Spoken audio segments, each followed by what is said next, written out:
আজকের ভিডিওতে আমি এমন একটা টপিক নিয়ে কথা বলবো যেই টপিকে আমাকে অনেক কোয়েশ্চেন্স করা হয় যে কিভাবে বাংলাদেশ থেকে একজন সাকসেসফুল মাইনক্রাফট ইউটিউবার হওয়া যায়। হ্যালো, আমার নাম সূর্য আর আমার অনেকগুলো মাইনক্রাফটের ইউটিউব চ্যানেল আছে এন্ড শুরু থেকে কিভাবে আমি ইউটিউব চ্যানেলগুলো গ্রো করছি, কিভাবে আমার প্রত্যেকটা ভিডিওতে লাখ লাখ ভিউস আসে, আমার ভিডিওগুলো কিভাবে ট্রেন্ডিং পেজে যায়, সব বিষয় নিয়ে আজকে আলোচনা করব। আর আজকের ভিডিওর মেইন পয়েন্ট যেটা কিভাবে একজন সাকসেসফুল মাইনক্রাফট ইউটিউবার হওয়া যায় সেটা নিয়ে আজকে আমরা কথা বলবো। অনেকেই ভাবে যে ভালো পিসি নাই, ভালো মাইক নাই, তাহলে কি শুরু করা সম্ভব না। এখানে আমি একটা কথা বলি, রিয়েলিটি হইতেছে যাদের আজকে লাখ লাখ সাবস্ক্রাইবার, যারা এত বড় ইউটিউবার হয়েছে মাইনক্রাফট কমিউনিটিতে, প্রত্যেকে কিন্তু নর্মাল সাধারণ একটা সেটআপ দিয়ে শুরু করছিল, আস্তে আস্তে কাজ করতে করতে সবকিছু আপডেট করতে করতে আজকে এই জায়গায় আসছে। আজকের ভিডিওতে আমি স্টেপ বাই স্টেপ বলবো কি কি জিনিস ফলো করলে আর কি কি জিনিস অ্যাভয়েড করলে আমার মতো সাকসেসফুল মাইনক্রাফট ইউটিউবার হওয়া পসিবল। শুরুতে অনেকে একটা ভুল করে কি র্যান্ডমলি ভিডিও আপলোড করা শুরু করে দেয়। মাইনক্রাফটের ভেতর অনেকগুলা ক্যাটাগরি আছে, survival, PvP, challenges, role play, অনেকগুলো ক্যাটাগরি আছে। শুরুতে আমি সাজেস্ট করব যে কোনো একটা সাবনিশে কাজ করার জন্য। এর ফলে হবে কি ভিউয়ার্সরা বুঝতে পারবে যে আপনাদের চ্যানেলে কোন টাইপের কন্টেন্ট পাওয়া যাইতেছে, সেই কন্টেন্ট দেখার জন্য আপনাদের চ্যানেল সাবস্ক্রাইব করবে। কন্টেন্ট ক্রিয়েশনে ভয়েস খুব গুরুত্বপূর্ণ একটা বিষয়। যতই ভালো মাইক্রোফোন থাকুক না কেন, যদি কথা বলার স্টাইল খুব সুন্দর না হয়, স্মুথ না হয়, যদি এনার্জেটিক ওয়েতে কথা বলা না হয় ভিডিওতে, তাহলে অডিয়েন্স বোর হয়ে যায় আর ভিডিও স্কিপ করে ফেলে। সো একটা জিনিস ম্যান্ডেটরি, সেটা মাথায় রাখতে হবে সবসময়। ভিডিওস যাই বানানো হয় না কেন, ভিডিওতে ভয়েস কোয়ালিটি যেন অনেক ভালো হয়। এই কথা অনেক সময় বলা হয় যে ভিডিও কোয়ালিটি থেকেও ভয়েসের কোয়ালিটি অনেক বেশি ম্যাটার করে একটা ভিডিও ভালো পারফর্ম করার জন্য।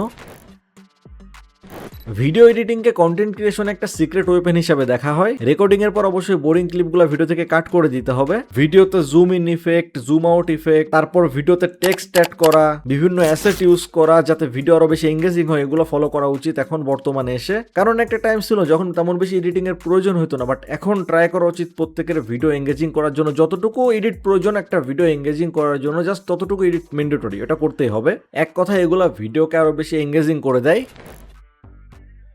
টাইটেল অ্যান্ড থাম্বনেইল, জাস্ট একটা জিনিস আমি সবাইকে বলি, জাস্ট সবাই একটা জিনিস ইমাজিন করেন, আপনার একটা ভালো প্রোডাক্ট বানাইছেন, লাইক একটা চকলেট বানাইছেন খুবই ভালো। এখন সেই চকলেটটা যদি প্যাকেজিং ভালো না হয়, যতই মজার হোক না কেন চকলেটটা মানুষ নেবে না যদি প্যাকেজিং ভালো না হয়। সো আমাদের ভিডিও যতই ভালো হোক না কেন, আমাদের ভিডিও টাইটেল অ্যান্ড থাম্বনেইল বহুত ম্যাটার করে। ভিডিওর সাথে রিলেটেবল রাখা যত ভালো থাম্বনেইল বানানো যায় সেটা আমাদের ট্রাই করতে হবে যদি আমরা আমাদের ভিডিও ভাইরাল করতে চাই। তাহলে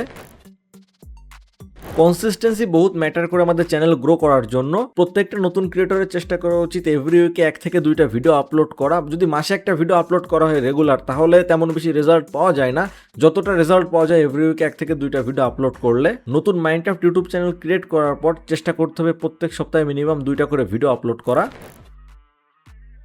এটা একটা কন্ট্রোভার্সিয়াল টপিক, অনেকেই কপি কইরা করে ইউটিউব চ্যানেল গ্রো করতেছে, বাট প্রবলেমটা তখনই হয়ে যায় যখন নিজের ব্র্যান্ড ক্রিয়েট না করা যায়। কপি করাকে একদমই আমি বলবো না যে কপি করা উচিত না, হ্যাঁ ইন্সপিরেশন নিয়ে সেই টাইপের ভিডিও বানানো ওকে, অনেকেই করতেছে। বর্তমানে যদি ট্রেন্ডিং পেজ দেখা হয়, বিভিন্ন কন্টেন্টের, লাইক একটা কন্টেন্ট ক্রিয়েট হলে বিভিন্নভাবে বিভিন্ন মানুষ কপি করে তাদের নিজেদের মতো করে বানাইতেছে। বাট দ্য মেইন থিং যেটা, সেটা হইতেছে এমনভাবে ভিডিও তৈরি করতে হবে যদি ইন্সপিরেশন নেওয়া হয় কপি করে, বাট নিজের ব্র্যান্ড যেন থাকে, ওতে এমন কিছু অ্যাড করতে হবে যাতে নিজের ব্র্যান্ড ক্রিয়েট হয় ওটার ভেতরে। লাইক ওয়ান ব্লকের ভিডিও কিন্তু সবাই বানাইতেছে, একজন বানাইলে সেটা দেখে আরেকজন বানাইতেছে, তাহলে কিন্তু জিনিসটা কপি হইতেছে না, কারণ এটা ম্যাটার করে যে কে কিভাবে ওয়ান ব্লক খেলতেছে। ঠিক এভাবে অন্য কোনো ক্রিয়েটরকে দেখে ইন্সপিরেশন নিয়ে ভিডিও বানানো যায়, বাট ইন্সপিরেশন নিয়ে ভিডিও বানানো আর কপির মাঝে একটু তফাৎ আছে।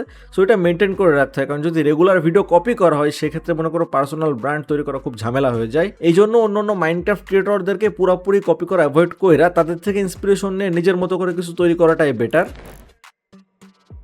একটা জিনিস কি, যখন সবাই ভিডিও আপলোড করতেছে রেগুলার বাট ভিউ আসতেছে না, অনেকেই করে কি এভাবে 1 মাস 2 মাস 3 মাস কাজ করে রেজাল্ট না পাওয়ার কারণে করে কি কাজ করা বন্ধ করে দেয়, আপলোড করা বন্ধ করে দেয়। বাট একটা জিনিস কি, আমি একটা জিনিস দেখাই, আমি যদি দেখি এখানে অনেক বছর হয়ে গেছে, 20 সালে শুরু করার পর 2024 সাল পর্যন্ত চলে গেছে, আমি কিন্তু তেমন বেশি ভিউ পাই নাই। আমি তারপরও কি করছি কি রেগুলার আমি ইউটিউবে কাজ করে গেছি, তারপর ফাইনালি রেজাল্ট আসছে, তারপর দেখেন সবাই এখানে কি পরিমাণে গ্রো হয়েছে চ্যানেল। তো এই জিনিসটা সবারই মেনটেন করা উচিত, আপলোড বন্ধ না করা। একটা না রেগুলার কাজ করলে চ্যানেল গ্রো হবে যদি ঠিক মতো কাজ করা হয়, আর নিজেকে যদি ইমপ্রুভ করা হয়, নিজের ভিডিও যদি রেগুলার ইমপ্রুভ করা হয়, তাহলে রেজাল্ট অবশ্যই আসবে। আজকের ভিডিওতে আমি যে পয়েন্টগুলো নিয়ে কথা বললাম, এই পয়েন্টগুলো মাথায় রেখে যদি মাইনক্রাফটে রেগুলার কন্টেন্ট ক্রিয়েশন করা হয়, তাহলে অবশ্যই মাইনক্রাফট ইউটিউব চ্যানেল গ্রো করা পসিবল। অনেকেরই রিকোয়েস্ট ছিল এই টপিক নিয়ে একটা ভিডিও বানাই, এই টপিক সম্পর্কে আমি বলি।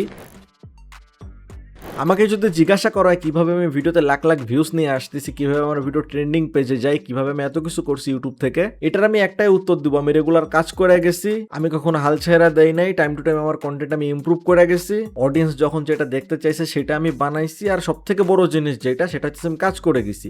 এভাবে যদি এই জিনিসগুলো ফলো করা হয় তাহলে অবশ্যই যারা ভিডিওটা দেখতেছেন তাদের ইউটিউব চ্যানেলও গ্রো হবে, তারাও কিছু একটা করতে পারবেন, কারণ এখানে হিউজ একটা পোটেনশিয়াল আছে, অনেক কিছু করা পসিবল ইউটিউব থেকে। আমাদের আজকের ভিডিও এই পর্যন্তই থাকুক। ভিডিওটা যদি ইনফরমেটিভ লাগে ভিডিওতে একটা লাইক করে চ্যানেলে সাবস্ক্রাইব করে রাখবেন এরকম আরো ভিডিও দেখার জন্য। আর কারো কোনো কোয়েশ্চেন থাকলে কমেন্ট বক্সে কোয়েশ্চেন করতে পারেন। তো দেখাবে পরবর্তীতে অন্য কোনো ভিডিও নিয়ে। সবাই ভালো থাকবেন।